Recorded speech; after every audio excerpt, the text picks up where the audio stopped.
Tennessee's first real test comes this weekend in Norman, Oklahoma, as the Vols and Sooners do battle. Josh Heupel's homecoming to the place he won a national championship. The emotions certainly will be running high on Saturday night. Helping us break it all down from the Tennessee perspective, good friend of mine and friend of SEC Unfiltered, Eric Cain, does a great job covering all things Tennessee Volunteers on volquest.com. He's also the host of Locked on Vols. Eric, what's going on, man? Appreciate you taking the time.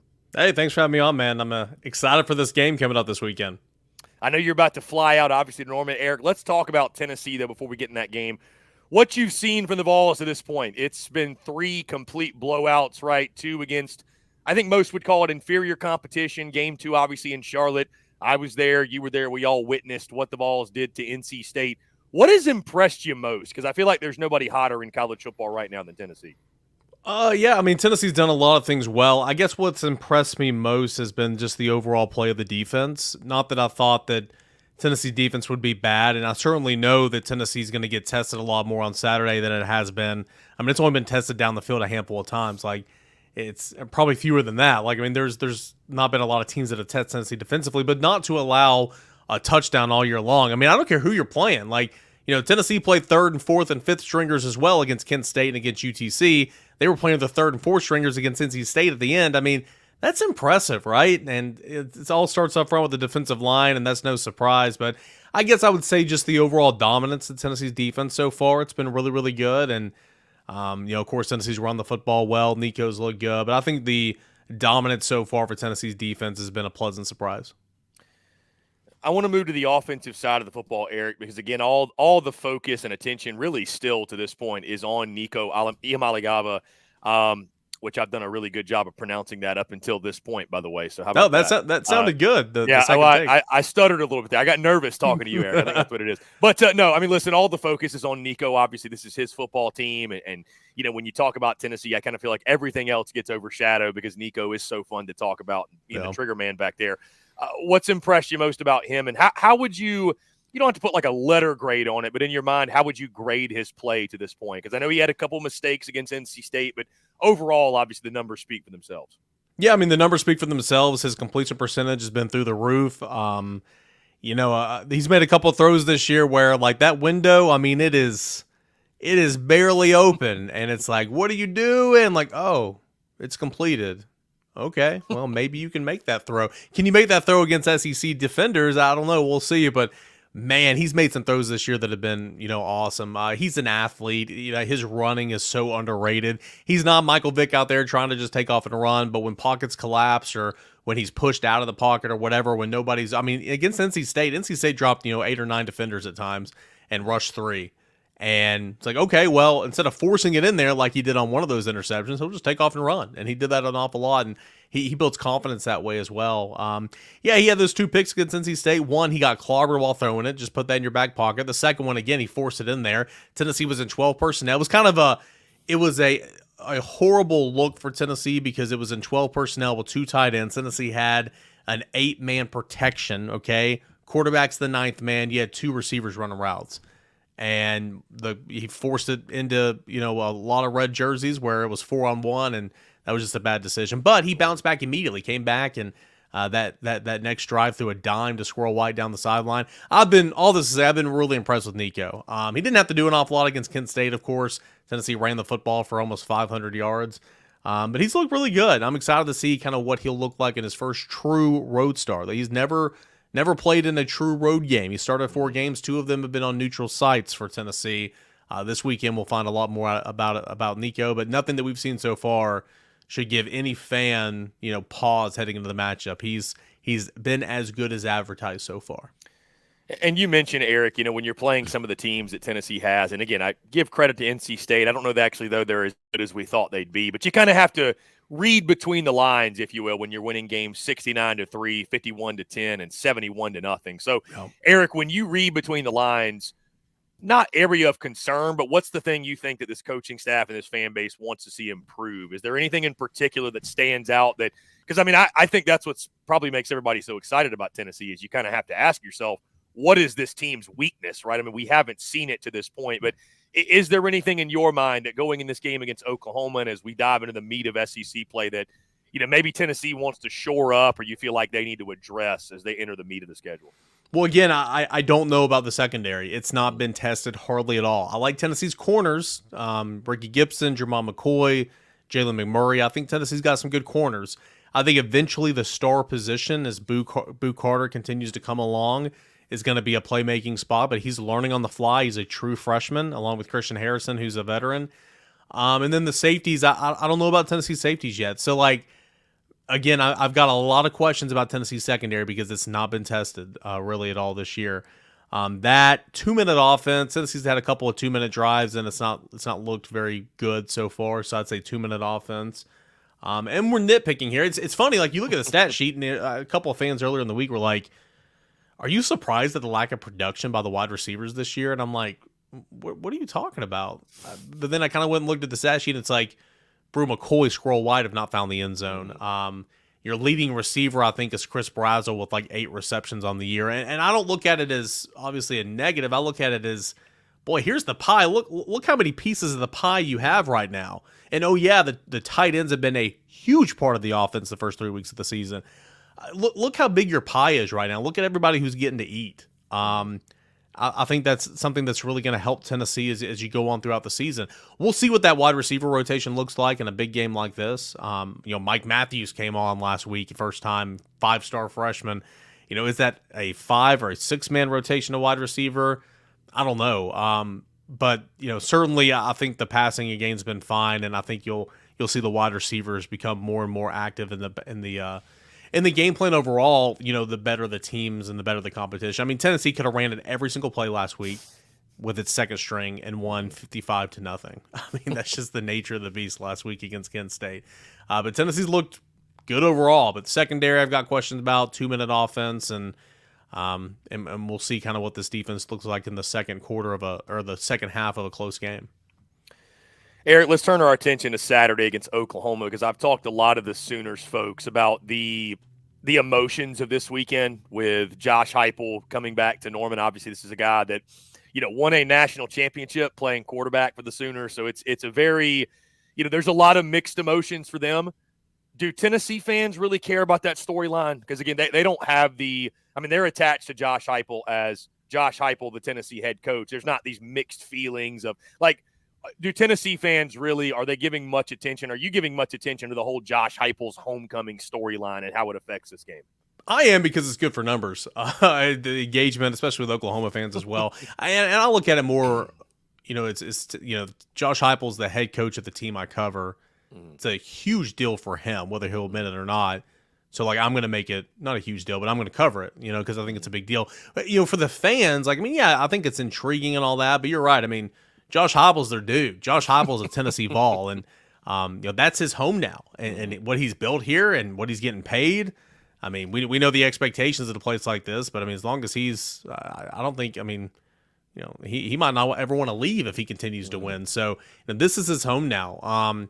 But yeah, I do think it's a huge story, and we talked about it all off season. And the SEC was smart to do this, and Tennessee going to Oklahoma year one and all that.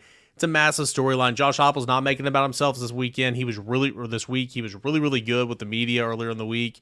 Much better than he's ever been with us in front of a microphone, talking about his gratitude and how thankful he is for Oklahoma as a player, as a coach, saying he wouldn't be here if not for coaching, with Bob Stoops, Mike Leach. So he was really good on Monday.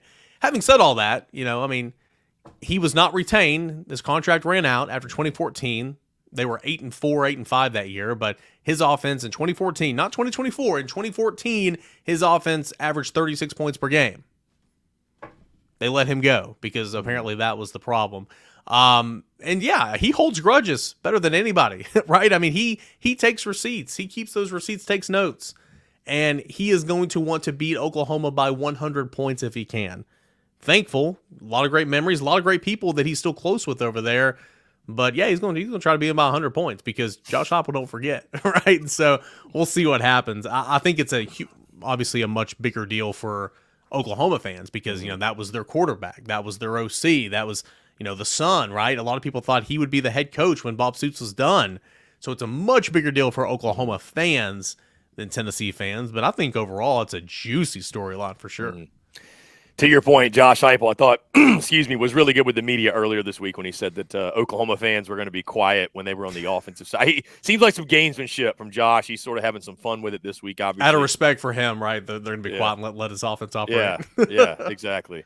Eric, from what you've seen from Oklahoma, I'm not sure how much Sooners football you've gotten to watch this year, but, Oklahoma's 3-0, but the way they've gotten to 3-0 versus the way Tennessee's gotten to 3-0 has been much different. So, what do you know about this Oklahoma team going in? What have you seen? Maybe some areas they can give Tennessee some problems and some areas you think Tennessee can take advantage and maybe expose them on Saturday night.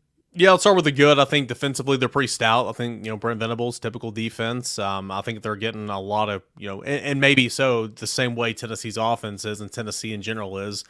Oklahoma's getting a lot of praise for the defense so far. Last time, Tulane's a fine team, but last time I checked, Houston sucks and Temple was awful.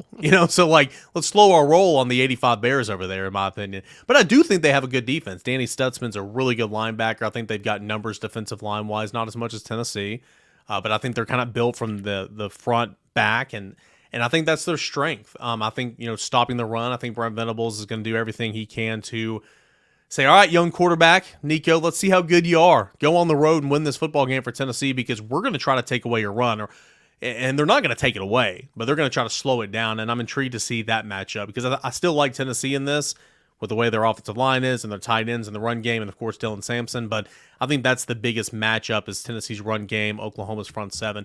Back into the defense, against the pass, they weren't great last year, but they were very aggressive, like 20 interceptions. I think there was, one of the nation leaders. Bowman, the safety, had 6 picks last year. That was third nationally, and they've already got 10 takeaways defensively, so it's a pretty good defense. Again, 85 Bears will slow the roll, but I think it's a pretty stout defense.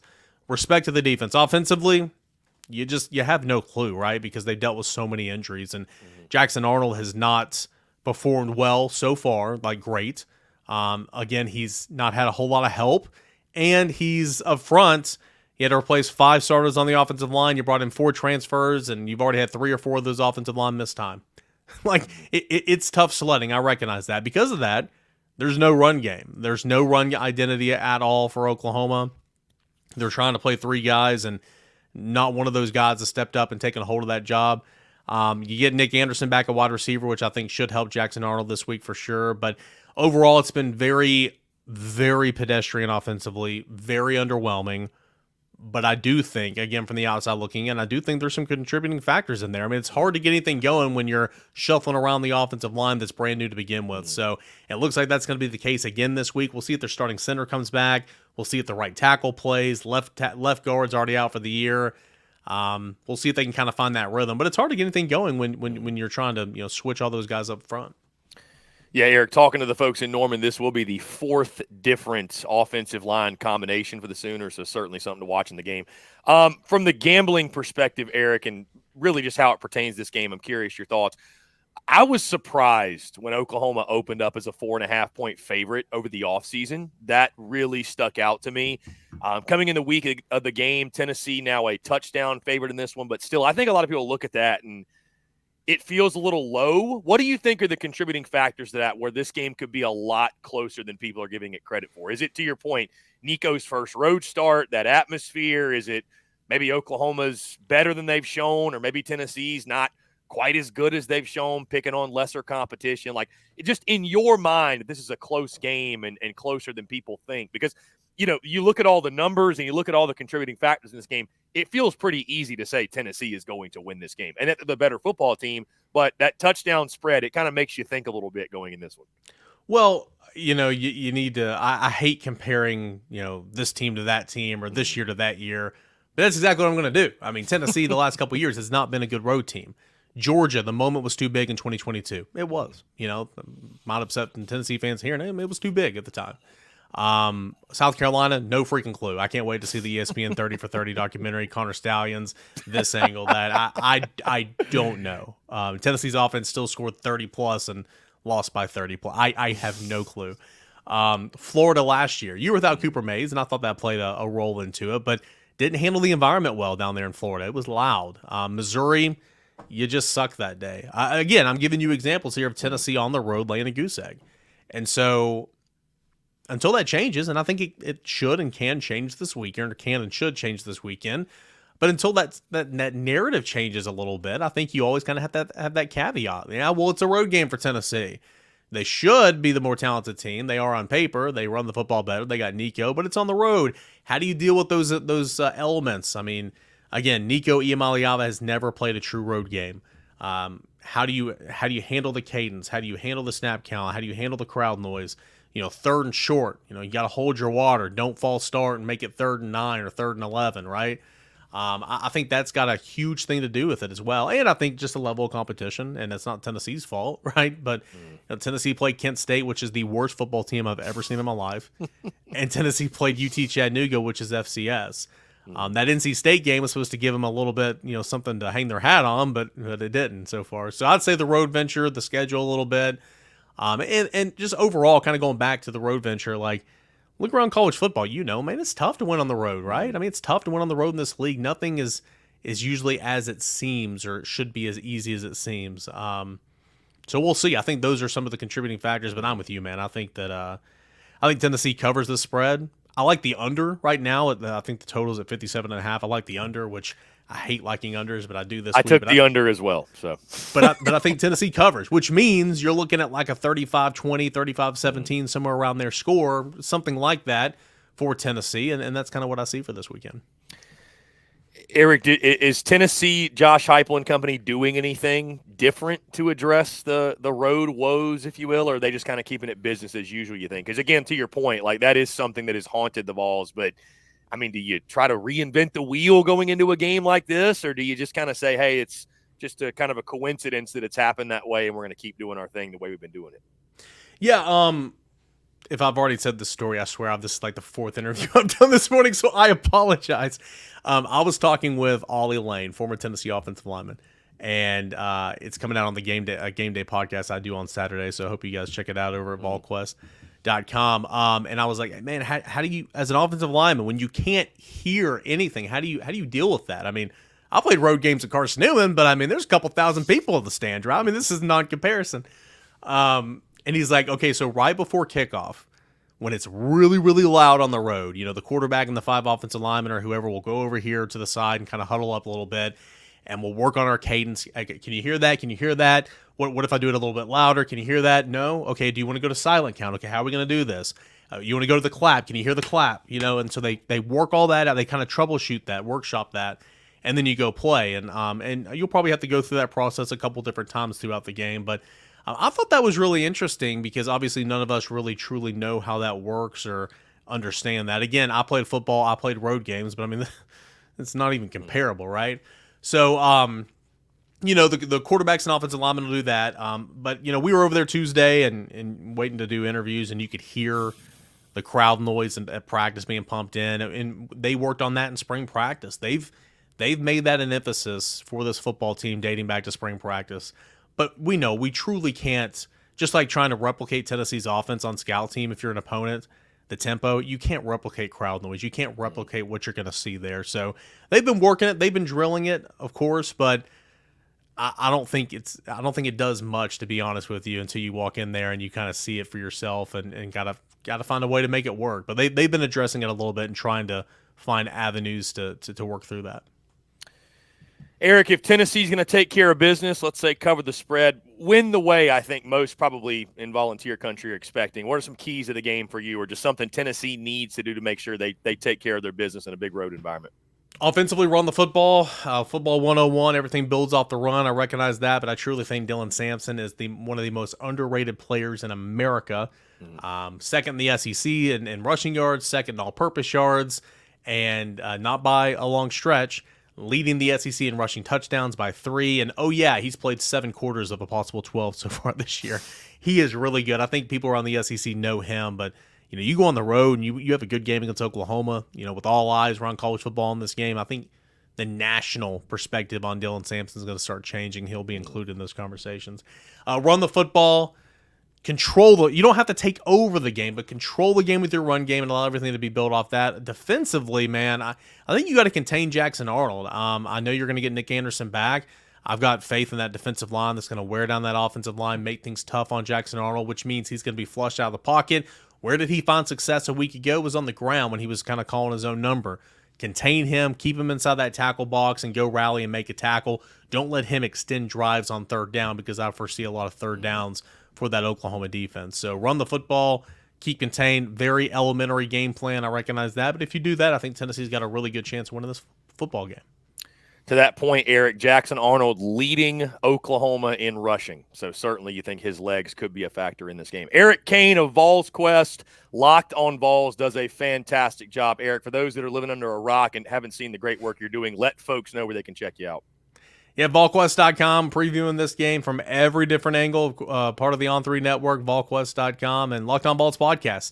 30 minutes or less every single weekday morning, wherever you get your podcasts. So that's a lot of Tennessee-Oklahoma talk. Can't wait to see what happens on Saturday. Eric, I appreciate you taking the time, my friend. Enjoy the trip to Norman, and we'll definitely do this again soon. Hey, thanks, man. Appreciate you.